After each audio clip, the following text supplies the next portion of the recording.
ចូលឆ្នាំប្រពៃណីឆ្នាំនេះបងប្អូនត្រូវតែប្រយ័ត្នរឿង4យ៉ាងជាដាច់ខាតដែលយើងត្រូវតែប្រយ័ត្នមែនតើ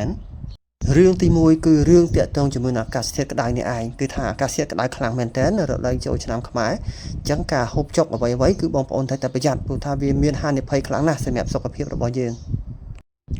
រឿងទី2គឺត្រូវតែការពារផ្ទះរបស់យើងកុំឲ្យភ្លើងឆេះ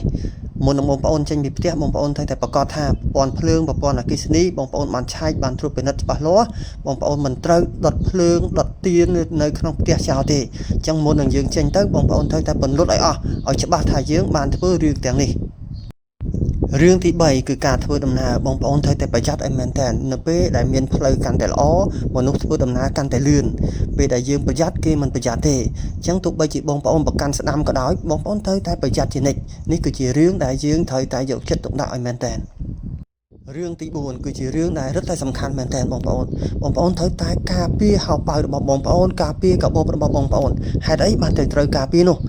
ព្រោះថាឥឡូវនេះគឺថាសង្គ្រាមដែលធ្វើឲ្យមានវិបត្តិសេដ្ឋកិច្ចទូទាំងពិភពលោកតែម្ដងការរកចំណូលគឺពិបាកមែនតើអញ្ចឹងរាល់ការចំណាយរបស់បងប្អូនត្រូវតែប្រយ័ត្នឲ្យមែនតើទោះបីជាចូលឆ្នាំខ្មែរក៏ដោយ